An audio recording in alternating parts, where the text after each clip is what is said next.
Hello dear students, hope आप सारे अच्छे से होंगे और आप लोगों की पढ़ाई बड़े अच्छे से चल रही होगी। आज का जो टॉपिक हम लोगों का होगा वो होगा किंगडम एनिमेलिया पे, और ये क्लास 11th ज़ूलॉजी का पहला यूनिट है और नीट में इसमें बहुत सारे क्वेश्चंस आ जाते हैं। तो चलिए अपना टाइम वेस्ट किए बिना हम लोग चलते हैं इसी यूनिट की तरफ, दैट इज किंगडम एनिमेलिया। आज जो किंगडम एनिमेलिया में हम लोग पढ़ने जा रहे हैं तो आप लोग जरा गौर से सुनिए। तो सबसे पहले अगर हम लोग देखें किंगडम एनिमेलिया किसको कहते हैं, सबसे पहले अगर हम लोग देखें किंगडम जो है ये हम लोग कहते हैं ये हाईएस्ट रैंक है। किसकी हाईएस्ट रैंक है? हाईएस्ट रैंक ऑफ, ध्यान रखिएगा, हायरार्ची। यानी जब हम लोग क्लासिफिकेशन करते हैं किन की लिविंग ऑर्गेनिजम्स की तो हाईएस्ट रैंक पे आ जाती है kingdom. As per Carolus Linnaeus हमारे पास दो टाइप्स के किंगडम्स है। एक वाला किंगडम जो है जिसे हम लोग किंगडम एनिमेलिया कहते हैं और दूसरे वाला किंगडम जो है जिसे हम लोग किंगडम प्लांटी कहते हैं। तो हमारे पास अब किंगडम एनिमेलिया यानी किंगडम है हाईएस्ट रैंक ऑफ हायरार्ची। अब इसके बाद अगर हम लोग देखें एनिमेलिया, एनिमेलिया से वर्ड निकला है एनिमल। एनिमल आप लोग का है या आप लोग इसको कह सकते हैं और एक नाम हैकल के मुताबिक इसको हम लोग कह सकते हैं और एक नाम मेटाजोआ। अब देखिएगा इस एनिमेलिया या मेटाजोआन किनको कहते हैं। सबसे पहली प्रॉपर्टी जो इनमें है ये क्या है? यूकेरियोटिक, यानी इनकी सेल के अंदर न्यूक्लियस पाया जाता है। सेकंड वन, अगर हम लोग देखें ये सारे के सारे एनिमल जो होते हैं जो किंगडम एनिमेलिया में आते हैं वो क्या होते हैं? मल्टी सेल्यूलर, एक से ज्यादा सेल से बने हुए होते हैं। तीसरी प्रॉपर्टी जो इनमें है ये है हेटेरोट्रॉपिक। अब अगर हमें डिफाइन करना है, किसको डिफाइन करना है? किंगडम एनिमेलिया को, तो हम लोग सीधे कह सकते हैं किंगडम एनिमेलिया जो कह सकते हैं it is the kingdom consisting of eukaryotic, multicellular and heterotrophic organism. अब इसके बाद हम लोग अगर देखें इनके जनरल कैरेक्टर्स क्या है, यानी एनिमल्स को पहचानने के लिए हम लोग कौन कौन सी चीज इस्तेमाल कर सकते हैं। सबसे पहला जो है हैबिटेट, यानी जहां पे एक लिविंग ऑर्गेनिज्म पाया जाए, लिविंग और dwelling place of an organism, what we at that time call it as habitat. Habitat की बुनियाद पे हम लोगों के दो टाइप्स के एनिमल्स हैं। पहले वाला बेटा जो पानी के अंदर पाए जाते हैं, यानी वो एनिमल्स जो पानी के अंदर पाए जाते हैं उनको आप लोग कहते हैं एक्वेटिक, यानी वो जानवर जो अब पानी के अंदर हमें पाए जाए, जैसे मछली है हमारे पास, जैसे व्हेल है हमारे पास, तो इनको हम लोग क्या कहते हैं? एक्वेटिक। इसी तरह दूसरी कैटेगरी जो हमारे पास है जो जमीन के ऊपर रहती है उनको हम लोग बेटा कहते हैं टेरेस्ट्रियल। जैसे हम लोग लायन ले लेते हैं, जैसे हम लोग टाइगर ले लेते हैं, एक्सेट्रा। यानी on the basis of habitat we can have two types of animals, one is called as aquatic and another one is called as terrestrial. अब ये जो बेटा एक्वेटिक है, इन एक्वेटिक को हम लोग डिवाइड करते हैं एक्वेटिक एनिमल्स को डिफरेंट कैटेगरीज में। सबसे पहले अगर हम लोग ले ले जिनको हम लोग कहते हैं ज़ूप्लैंक्टोनस। अब इस ज़ूप्लैंक्टोनस किनको कहते हैं हम लोग? अगर हम लोग एनिमल्स की बात करें, सबसे पहले माइक्रोस्कोपिक जिनका साइज स्मॉल होता है। सेकंड वन अगर बात करें जो एक्वेटिक है जो पानी के अंदर रहते हैं और एक जगह से दूसरी जगह इजीली फ्लोट करते हैं, that is freely floating, freely floating. और एक बात इनमें बेटा, इनमें कोई ऑर्गन नहीं होता है इसके लिए, यानी फिनिस नहीं होते, लिम्ब्स नहीं होते, उस समय हम लोग इनको कहते हैं ज़ूप्लैंक्टोनस, यानी विदाउट अपेंडेजेस। ये तो हो गई पहली कैटेगरी। किन की? हमारी पहली कैटेगरी ज़ूप्लैंक्टोनस की, ये इन एक्वेटिक एनिमल्स की। सेकंड वन जो हम लोग ले लेते हैं, जैसे हम लोग ले लेते हैं नेक्टोनस। नेक्टोनस हम लोग कहते हैं वो ऑर्गेनिजम्स जो एक्टिवली एक जगह से दूसरी जगह स्विम करते हो, एक्टिवली स्विमिंग। लेकिन बेटा इनमें क्या प्रेजेंट होते हैं? इनमें प्रेजेंट होते हैं स्विमिंग ऑर्गेन्स, यानी अपेंडेजेस इनमें प्रेजेंट होती है। जैसे अगर फिशेस की हम लोग बात करें ये किन में आ जाते हैं? नेक्टोनस में। इसी तरह अगर हम लोग और एक ले ले जिनको आप लोग कहते हो न्यूएस्टॉन। अब न्यूएस्टॉन की यहां पे बात आ गई तो न्यूएस्टॉन किनको हम लोग कहते हैं? न्यूएस्टॉन हम लोग कहते हैं फ्रीली स्विमिंग एनिमल्स, लेकिन ये शोर के ऊपर रेस्ट कर सकते हैं, दैट इज फ्रीली स्विमिंग, यानी जो एक जगह से दूसरी जगह मूव करे लेकिन ये शोर के किनारे पे रेस्ट कर सकते हैं, शोर रेस्ट। जैसे हमारे पास है टर्टल, यानी कछुआ जैसा ऑर्गेनिज्म होता है, पानी के अंदर तैरता है लेकिन जमीन के ऊपर ये रेस्ट कर सकता है बेटा। इसी तरह हमारे पास है बेंथोस, यानी बेंथोस हम लोग कहते हैं जो समंदर के बॉटम के नीचे रहते हो, पानी के नीचे रहते हो, उसे हम लोग कहते हैं बेंथोस। इसी तरह अगर अब हम लोग बात करें टेरेस्ट्रियल एनिमल्स की तो याद रखिएगा, यानी वो एनिमल्स जो अब हमें पाए जाते हैं, कहां पे पाए जाते हैं? जमीन के ऊपर। तो इनमें सबसे पहले जो है जिनको आप लोग कहते हो फसोरियल। अब फसोरियल जिनको कहते हैं हम लोग जो बरोज के अंदर, यानी जमीन को खोते हैं उसी के अंदर वो रहते हैं, जैसे हमारे पास है रैट। इसी तरह अगर हम लोग ले ले आर्बोरियल, अब आर्बोरियल किनको हम लोग कहते हैं, वो एनिमल्स जो रहते हैं किन के ऊपर, ट्रीज के ऊपर, जैसे हमारे पास मंकी है। इसी तरह से अगर हम लोग देखें, हम लोग और एक कैटेगरी ले सकते हैं जिनको हम लोग स्केंसोरियल कहते हैं। अब स्केंसोरियल किनको कहते हैं, जो क्लाइम करते हो, किन के ऊपर क्लाइम करते हो, वाल्स के ऊपर। ये तो होगी बेटा हमारी पहली कैरेक्टरिस्टिक। इसके बाद हम लोग ले लेते हैं दूसरा हैबिट, हम लोग अब ले लेते हैं या हैबिटस, यानी अगर हम लोग देखें बिहेवियर ऑफ ऑर्गेनिज्म, ऑर्गेनिज्म कौन कौन सी एक्टिविटी करते हैं उसकी बुनियाद पे। अब देखिएगा बेटा पहली एक्टिविटी, अगर ऑर्गेनिज्म अलग अलग रहते हैं, झुंडू में नहीं रहते हैं, सिंगल रहते हैं, उनको हम लोग कहते हैं सॉलिटरी। जैसे फॉर एग्जांपल हमारे पास डायफ्राम है जो हमारे इंटेस्टाइनस के अंदर रहती है। इसी तरह अगर हम लोग देखें कॉलोनियल, कॉलोनियल किनको कहते हैं, जो ग्रुप्स में बैठा रहते हैं, जैसे हमारे पास एंटस है। इसी तरह से अगर हम लोग देखें ग्रेगेरियस, अब ग्रेगेरियस किसको हम लोग कहते हैं, ग्रेगेरियस हम लोग उन ऑर्गेनिज्म्स को कहते हैं जो टेम्परली कुछ समय के लिए ग्रुप्स में रहते हैं लेकिन एक दूसरे के साथ इंटरेक्ट नहीं करते, या टेम्परली ग्रुप्स में सिंपली रहते हैं। इसी तरह अगर हम लोग और एक ले लेते हैं पैरासाइटस, यानी वो एनिमल्स जो किसी दूसरे को इस्तेमाल करे अपने खाने के लिए या एक जगह से दूसरी जगह जाने के लिए। इसी तरह हम लोग ले लेते हैं सिडेंटरी, यानी वो एनिमल्स जो एक ही जगह रहते हो, यानी हमेशा रेस्ट में रहते हैं, एक जगह से दूसरी जगह मूव नहीं करते, जैसे हमारे पास स्पॉन्जेस है। इसी तरह उसके बाद जो हम लोग और एक कैरेक्टर ले लेते हैं जिसको बेटा आप लोग कहते हो फीडिंग हैबिट, यानी ऑर्गेनिज्म्स कौन सा खाना खाते हैं। अगर हम लोग देखें सबसे पहले जो हम लोग ले लेते हैं कॉर्प्रोफैगस। अब कॉर्प्रोफैगस किनको कहते हैं, जो अपने फीसिस खाते हैं। जैसे रैबिट की अगर आप लोग बात करोगे, रैबिट अपने फीसिस इसलिए खा लेता है क्योंकि वो पहले जब वो खाना खाता है उसमें से वो प्रॉपर्ली न्यूट्रिएंट्स एब्जॉर्ब नहीं कर पाता है। इसी तरह अगर हम लोग ले ले सेंगिवोरस, यानी वो ऑर्गेनिजम्स जो ब्लड को सक करके जिंदा रहते हो, यानी ब्लड सकर्स भी इनको कह सकते हैं, जैसे हमारे पास लीच है। इसी तरह से अगर हम लोग देखें और एक पिसिवोरस, यानी तीसरा जो हम लोग ले लेते हैं जिनको आप लोग कहते हो पिसिवोरस। पिसिवोरस जो फिशेस को खाते हो, फिश ईटर्स, इनको हम लोग कहते हैं what we call them as piscivorous. जैसे हम लोग कुछ एक्वेटिक बर्ड्स ले लेते हैं या ओटर ले लेते हैं। इसी तरह अगर हम लोग ले ले हर्बीवोरस, यानी जो घास खाते हो, उन जैसे काऊ हमारे पास है। ये तो बेटा होगी फीडिंग हैबिटेट। उसके बाद हम लोग ले लेते हैं बेटा लेवल ऑफ ऑर्गेनाइजेशन। देखिएगा गौर से समझ लीजिएगा।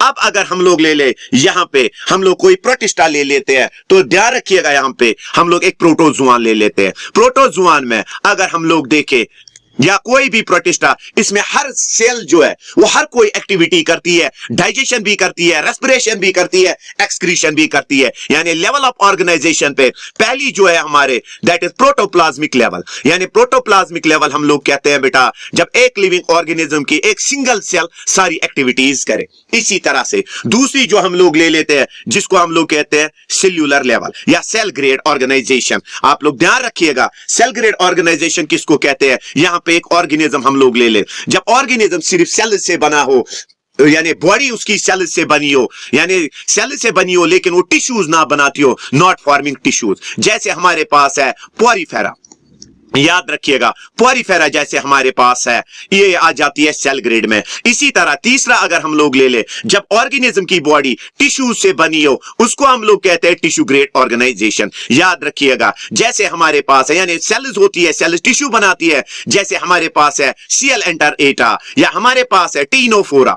इसी तरह से अगर हम लोग देखें जब एक ऑर्गेनिज्म में क्या पाए जाए डेफिनेट ऑर्गन्स, यानी ऑर्गन, उस समय हम लोग उसको क्या कहते हैं, उस समय हम लोग उसको कहते हैं ऑर्गन लेवल ऑर्गेनाइजेशन। जैसे हमारे पास है प्लेटेहेलमिंथस। इसी तरह से जो पांचवी हम लोग ले लेते हैं जिसको हम लोग कहते हैं ऑर्गन सिस्टम ऑर्गेनाइजेशन, यानी जब एक लिविंग ऑर्गेनिज्म में, जब एक एनिमल्स में, जब एक ऑर्गेनिज्म में डेफिनेट ऑर्गेनिज्म हो और वो एक दूसरे के साथ कनेक्ट हो, जैसे हम लोग ले लेते हैं ह्यूमंस। ये तो हो गई बेटा सेल ग्रेड ऑर्गेनाइजेशन। उसके बाद हम लोग और एक कैरेक्टर ले लेते हैं जिसको बेटा आप लोग कहते हो बॉडी प्लान। अब बॉडी प्लान की अगर हम लोग बात करें, सबसे पहले अगर हम लोग देखें जब एक ऑर्गेनिज्म की बॉडी सिर्फ सेल से बनी हो लेकिन वो कोई टिश्यू ना बनाती हो, उससे हम लोग कहते हैं सेल एग्रीगेट प्लान, जैसे हमारे पास है पोरिफेरा।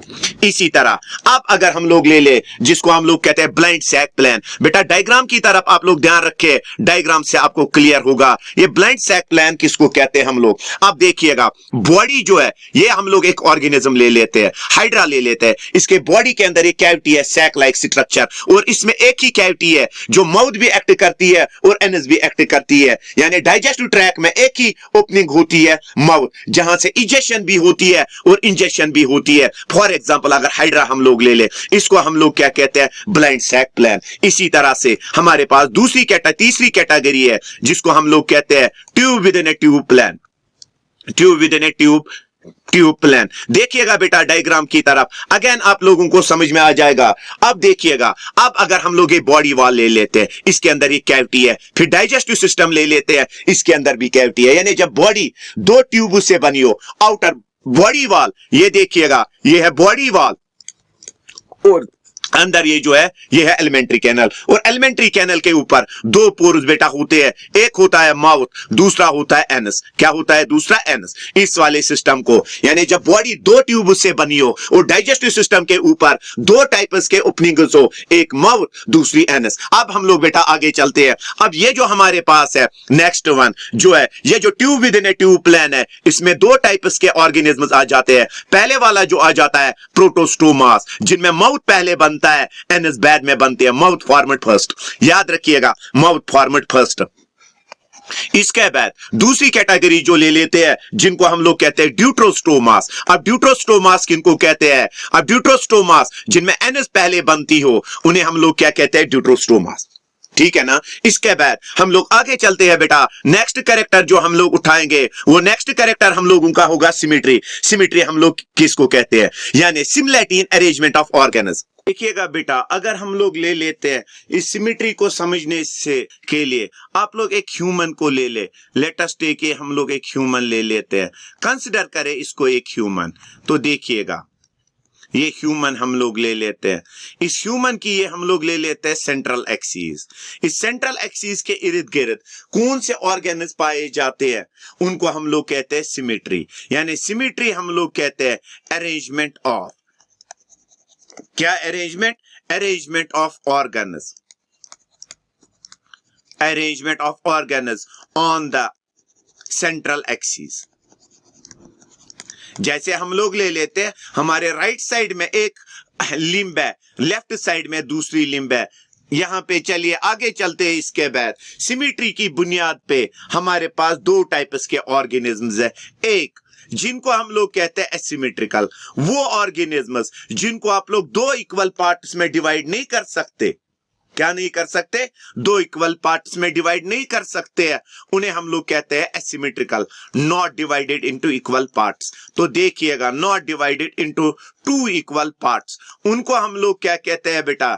Equal parts. उनको हम लोग कहते हैं एट दैट टाइम एसिमेट्रिकल। जैसे हमारे पास है फॉर एग्जांपल स्पॉन्ज। उसके बाद जो दूसरी कैटेगरी हम लोग ले लेते हैं जिनको हम लोग कहते हैं सिमेट्रिकल। यानी सिमेट्रिकल हम लोग उन ऑर्गेनिज्म्स को कहते हैं जिनके हम लोग दो इक्वल पार्ट्स कर सकते हैं। जब हम लोग इनको डिवाइड करें टू इक्वल पार्ट्स, इनको हम लोग डिवाइड कर सकते हैं दो इक्वल पार्ट्स में, उसको हम लोग कहते हैं सिमेट्रिकल। अब सिमेट्रिकल के बेटा अपने टाइप्स है। सबसे पहला जो है जिसको हम लोग कहते हैं बाइलेटरल। अब ये बाइलेटरल किसको कहते हैं? अगर ये एक ऑर्गेनिज्म है, लेट अस टेक ये एक ऑर्गेनिज्म है, इसको आप लोग लॉन्गिट्यूडनली डिवाइड करो। जब आप लोग इसको लॉन्गिट्यूडनली डिवाइड करोगे तो इसके दो इक्वल पार्ट्स होंगे, उस समय हम लोग इसको कहते हैं बाइलेटरल। यानी लॉन्गिट्यूडनल डिवीजन के जरिए हम लोग अगर ऑर्गेनिज्म्स को दो इक्वल पार्ट्स में डिवाइड कर सके, उस समय हम लोग उनको कहते हैं बाइलेटरल। जैसे हमारे पास मैन है, इसी तरह से अगर हम लोग ले ले जिसको हम लोग कहते हैं रेडियल रेडियल सिमेट्रिकल। अब देखिएगा रेडियल सिमेट्री किसको कहते हैं? रेडियल सिमेट्री हम लोग कहते हैं जब कभी भी हमारे पास कोई ऑर्गेनिज्म हो, उसको अगर हमें डिवाइड करना है, एक से ज्यादा हिस्सों में अगर आप लोग उसको डिवाइड करोगे, लेकिन कैसे? देखिएगा ये हम लोग एक ऑर्गेनिज्म ले लेते हैं, ये इसका माउथ ले लेते हैं, इसको हम लोग कहते हैं ऑरल, और दूसरे वाला जो माउथ से दूर होगा उसे हम लोग कहते हैं एब ऑरल। अब देखिएगा अगर इस ऑर्गेनिज्म को आप लोग कट करोगे, लेकिन कट ऑरल एब ऑरल एक्सिस में से पास होना चाहिए, यानी बॉडी के सेंटर में से पास होना चाहिए। अब ऐसे भी इसको डिवाइड करे तो ये दो इक्वल पार्ट्स में डिवाइड हो सकता है, यानी रेडियल सिमेट्री हम लोग कह सकते हैं जब एक ऑर्गेनिज्म को आप लोग दो इक्वल पार्ट्स में डिवाइड कर सकते हो एक से ज्यादा प्लेन्स में, चाहे लॉन्गिट्यूडनली करे चाहे हॉरिजॉन्टली करे, लेकिन ऑरल एब ऑरल से वो पास होना चाहिए। जैसे हमारे पास है जेली फिश, ठीक है ना? इसी तरह जो लास्ट वाली है जिसको हम लोग कहते हैं यूनिवर्सल सिमेट्री। अब आप लोग कहोगे यूनिवर्सल सिमेट्री और स्फेरिकल सिमेट्री किसको कहते हैं? जब एक ऑर्गेनिज्म को आप लोग, ये देखो ये एक ऑर्गेनिज्म है, longitudinally divide, horizontally divide, obliquely divide, divide होने के बाद अगर इक्वल पार्ट्स इसके होंगे, यानी किसी भी प्लेन के जरिए इसके आप लोग इक्वल पार्ट्स कर सको, इन्हें हम लोग कहते हैं यूनिवर्सल और स्फेरिकल सिमेट्री। चलिए इसके बाद हम लोग चलते हैं आगे। उसके बाद अगर हम लोग देखें, इसके बाद नेक्स्ट कैरेक्टर सीलोम। देखिएगा ये एक ऑर्गेनिज्म का आउटर कवर है जिसे आप लोग कहते हो बॉडी वॉल। उसके बाद ये हम लोग डाइजेस्टिव सिस्टम कंसिडर करते हैं एलिमेंट्री कैनल, ठीक है ना? एलिमेंट्री कैनल और बॉडी वॉल के बीच में ये जो स्पेस में डॉट से दिखा रहा हूं, इसे हम लोग कहते हैं सीलोम। क्या कहते हैं? सीलोम। यानी सीलोम जो है ये होती है body cavity. Body cavity present between किस किस के बीच में प्रेजेंट है? Present between body wall, present between body wall और किस किस के दरमियान? And elementary canal. इसको हम लोग क्या कहते हैं? What we call it as coelom. लेकिन दुनिया में हर एक ऑर्गेनिज्म के पास सीलोम नहीं होता है। कुछ ऑर्गेनिज्म्स ऐसे होते हैं जिनमें सीलोमिक कैविटी जो है वो एब्सेंट होती है। उन वाले ऑर्गेनिज्म्स को हम लोग कहते हैं सीलोमेट्स, यानी जिनमें सीलोम होता ही नहीं है। फॉर एग्जाम्पल अगर हम लोग ले लेते हैं प्लेटिहेल्मिन्थस, याद रखिएगा प्लेटिहेल्मिन्थस में ये सीलोम होता ही नहीं है। और जिन ऑर्गेनिज्म्स में अब ये सीलोम होता है बेटा, उन ऑर्गेनिज्म्स को हम लोग कहते हैं सीलोमेट्स। दैट इज सीलोमेट्स किनको कहते हैं? जिनमें सीलोम प्रेजेंट होगा, सीलोम प्रेजेंट। जैसे अगर हमारे पास हम लोग ले लेते हैं फॉर एग्जांपल मैन, हम लोग ले लेते हैं फॉर एग्जांपल हम लोग एनेलिडा ले लेते हैं, तो चलिए ये जो सीलोमेट्स है बेटा इनके भी टाइप्स है। देखिएगा पहला टाइप जो हम लोग ले लेते हैं, हम लोग ले लेते हैं पहला टाइप शीजियोसीलोमेट्स। अब ये शीजियोसीलोमेट्स किनको कहेंगे? तो ध्यान रखिएगा, यहां पे मान ले आप लोग ये हमारे पास एक्टोडर्म है, ठीक है ना? उसके बाद बेटा ये हम लोग ले लेते हैं यहां पे, ये हमारे पास एंडोडर्म है। ध्यान रखिएगा ये एंडोडर्म है। एंडोडर्म के अंदर ये जो केविटी आप लोग देख रहे हो डॉट्स की सूरत में जो मैं दिखा रहा हूं, ये एलिमेंट्री कैनल है, ठीक है ना? यहां पे तो आगे देखिएगा अब मीजोडर्म जो है, अब मीजोडर्म यहां पे देखिएगा, मीजोडर्म प्रेजेंट है but in the form of scattered pouches, यानी अलग अलग ये बना है, एक कंप्लीट लेयर इसने नहीं बनाया है। देखिएगा एक्टोडर्म भी आ गया, एंडोडर्म भी आ गया, मीजोडर्म भी आ गया। जब मीजोडर्म हम लोगों का प्रेजेंट होगा, मीजोडर्म जो है देखिएगा यहां पे अगर हम लोग बात करें, ये जब मीजोडर्म जो होगा, मीजोडर्म होगा present in the form of किस में? स्कैटर्ड पोचेस में। इसको हम लोग कहते हैं एट दैट टाइम शीजोसीलोमेट, यानी स्प्लिटिंग ऑफ किसके जरिए बना हो? Splitting of mesoderm. यानी जब मीजोडर्म अलग हो जाए उसके बाद जो केविटी बन जाए, ये वाली केविटी जो है, इस केविटी को हम लोग कहते हैं शीजोसील। लेकिन कुछ ऑर्गेनिज्म्स में इसमें ब्लड प्रेजेंट होता है तो इसको हम लोग उस समय कहते हैं सीडोसिलोमेटस और हीमोसिलोमेटस। तो दूसरे वाला जो आ जाता है उसको हम लोग कहते हैं बेटा एंटीरो। क्या कहते हैं? एंटीरोसिलोमेटस। सारे एंटीरोसिलोमेटस किसको कहते हैं? जब सीलोम जो है वो अराइज होता हो गट से, उस समय हम लोग उसको कहते हैं एंटीरोसिलोमेटस। तो उसके बाद हम लोग बेटा आगे चलते हैं। आगे कहां पे चलेंगे? तो आगे जो है, जो हमें पढ़ना है, जिसको हम लोग कहते हैं जर्म लेयर्स। जैसे बेटा आपको पता है अगर स्पर्म किसके साथ मिला तो ये मिल जाता है स्पर्म ओवा के साथ। वहां पे जो सेल पहली बनती है उस सेल को हम लोग कहते हैं जाइगोट। ठीक है ना, ये जाइगोट हम लोग ले लेते हैं। जाइगोट जब डिवाइड होता है 16 to 32 सेल्स बनाता है, उसको हम लोग कहते हैं मोरूला। मोरूला बेटा फिर अगेन डिवाइड होता है। डिवाइड होने के बाद ये एक स्फेरिकल स्ट्रक्चर बनाता है जिसके अंदर कुछ सेल्स प्रेजेंट होती है जिनसे एक बच्चा बनता है। इसको कहते हैं हम लोग, बाहर से जो सेल्स है इसको कहते हैं ट्रोफोब्लास्ट, और जो अंदर ये सेल्स है जिनसे एक बच्चा बनता है बेटा, इसको कहते हैं एम्ब्रियोनल नॉब। क्या कहते हैं? Embryonal knob. और इस वाले स्ट्रक्चर को जो मोरूला से बनता है इसको कहते हैं ब्लास्टूला। अब एक वक्त ऐसा आ जाता है, ये जो अंदर एम्ब्रियोनल नॉब है बेटा, ये बनाता है 3 टाइप के, ये बनाता है लेयर ऑफ सेल्स। देखिएगा यहां पे इसने कितने लेयर ऑफ सेल्स बनाए बेटा? यहां पे 3 टाइप ऑफ सेल्स। पहली वाली अगर हम लोग ले ले जिसको एक्टोडर्म कहते हैं, बीच वाली जो ले लेते हैं मीजोडर्म, और अंदर वाली जो है एंडोडर्म, और इन्हीं से हम लोगों के ऑर्गेन्स बनते हैं। इन्हीं सेल्स को हम लोग कहते हैं जर्म लेयर्स। यानी जर्म लेयर्स जो है, अब अगर ऑर्गेनिज्म में 2 ही जर्म लेयर्स बनती है बेटा, उनको कहते हैं डिप्लोब्लास्टिक। क्या कहते हैं उनको? डिप्लोब्लास्टिक। तो डिप्लोब्लास्टिक में 2 ही जर्म लेयर्स बनते हैं, जैसे हमारे पास पोरिफेरा है।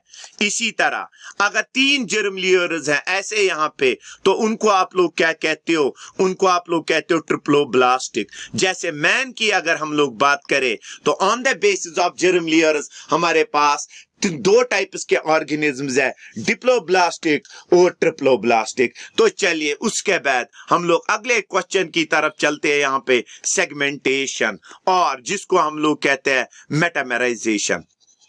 मेटामेराइजेशन देखिएगा बेटा, हम लोग यहां पे ले लेते एक अर्थवर्म को। ये ले ले आप लोग एक अर्थवर्म ले ले। उस अर्थवर्म के बॉडी के ऊपर आप लोग अगर ये सेगमेंट्स देखते हो, ring like structures, in ring like structures को हम लोग कहते हैं एन्यूला। यानी दुनिया में हमारे पास बहुत सारे ऑर्गेनिज्म्स है, इनमें जो भी ऑर्गेन्स है या जो भी सेगमेंट्स है वो रिपीट होते हैं, इसको हम लोग कहते हैं सेगमेंटेशन। यानी बॉडी डिफरेंट टाइप्स की सिमिलर सेगमेंट्स से बनी हो, ये पाया जाता है हमें एनालिडा में। चलिए बेटा उसके बाद जो अगला हम लोग ले लेते हैं जिसको हम लोग कहते हैं डाइजेस्टिव सिस्टम। अब डाइजेस्टिव सिस्टम हम लोग कहते हैं set of organs involve in the digestion.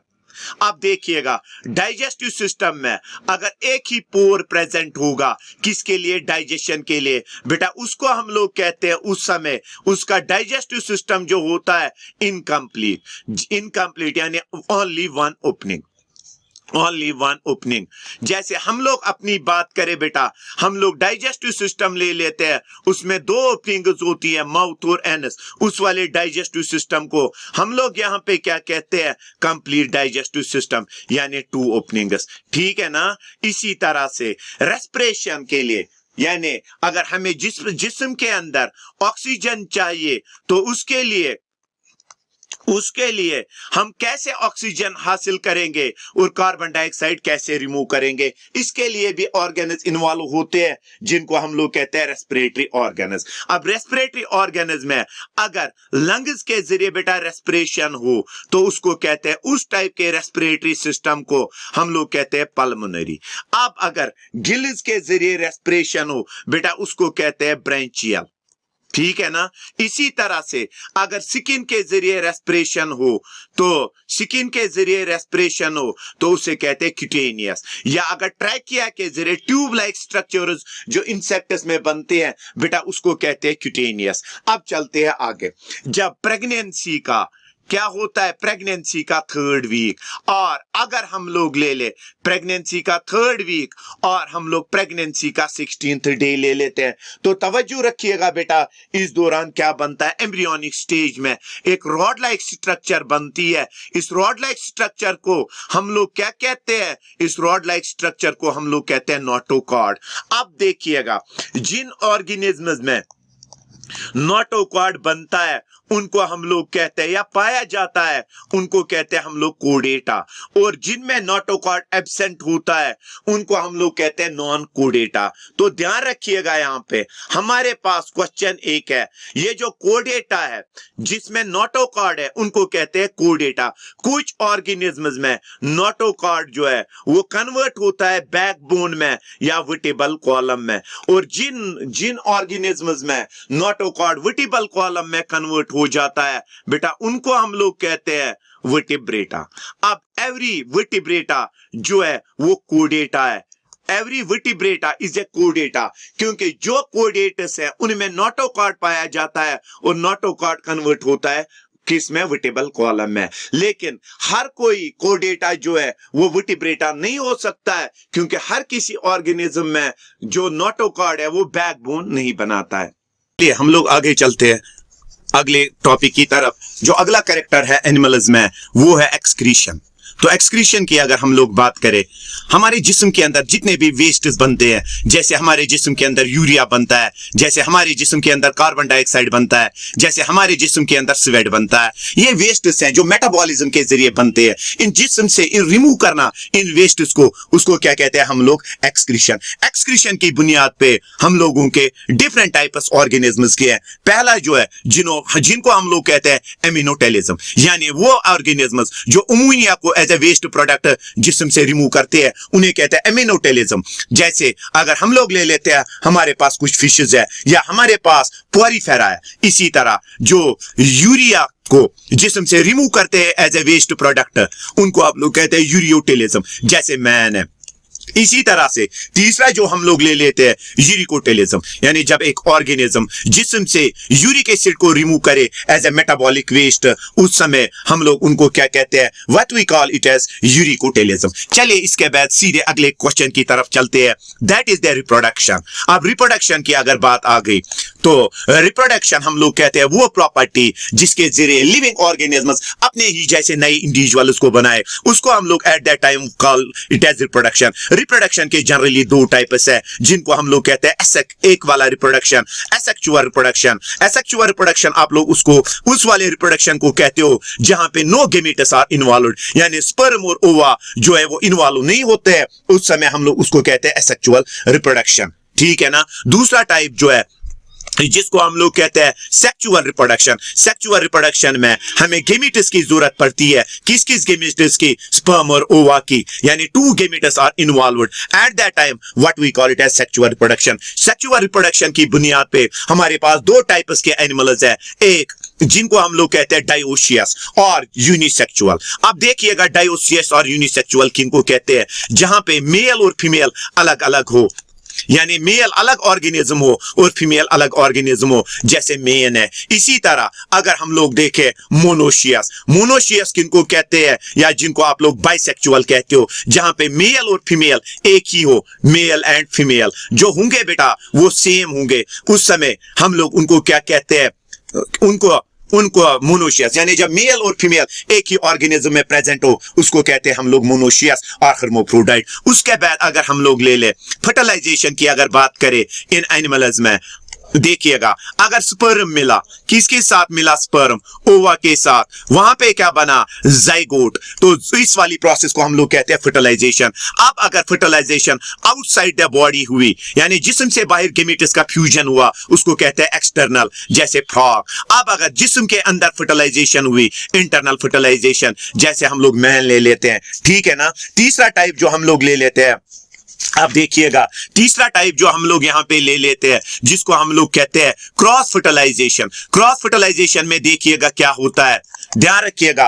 Cross fertilisation में स्पर्म और ओवा जो है दो डिफरेंट ऑर्गेनिज्म से आ जाते हैं। जैसे मेल ने क्या दिया, स्पर्म, और ओवा जो है वो किसने दिया, फीमेल ने। अब इनका फ्यूजन होता है, यानी जब स्पर्म और ओवा दो डिफरेंट ऑर्गेनिज्म से आए फर्टिलाइजेशन के लिए, उसको कहते हैं क्रॉस फर्टिलाइजेशन। उसके बाद और एक टाइप ले लेते हैं जिसको हम लोग कहते हैं सेल्फ फर्टिलाइजेशन। जब दोनों गेमेटस एक ही ऑर्गेनिज्म से आ जाए उसको बेटा हम लोग कहते हैं what we at that time call it as self fertilisation. उसके बाद और एक कैरेक्टर एनिमल्स में हम लोग ले लेते हैं जिसको हम लोग कहते हैं डेवलपमेंट। क्या एक बच्चे से, एक मां से डायरेक्टली बच्चा पैदा होगा कि नहीं? आप देखिएगा, सबसे पहले हम लोग कहते हैं डायरेक्ट डेवलपमेंट किसको कहते हैं, जब एक बच्चा जो है उसके अंदर कोई लार्वल स्टेज नहीं होता है, यानी larval stage absent, larva absent. जैसे ह्यूमन इसकी बात करें, अब अगर लार्वा प्रेजेंट होता है बेटा उसको कहते हैं इनडायरेक्ट लार्वा। जैसे पोरीफेरा में लार्वा प्रेजेंट, उसको क्या कहते हैं एट दैट टाइम, डेवलपमेंट,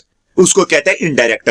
उसके बाद बेटा लास्ट वाला जो हम लोग ले लेते हैं एनिमल्स का last character, that is body temperature. यानी बॉडी टेम्परेचर की बुनियाद पे हमारे पास बेटा दो टाइप्स के ऑर्गेनिज्म्स हैं। एक को कहते हैं कोल्ड ब्लडेड, और आप लोग इनको कहते हो what you call them as पोकिलोथर्मिक।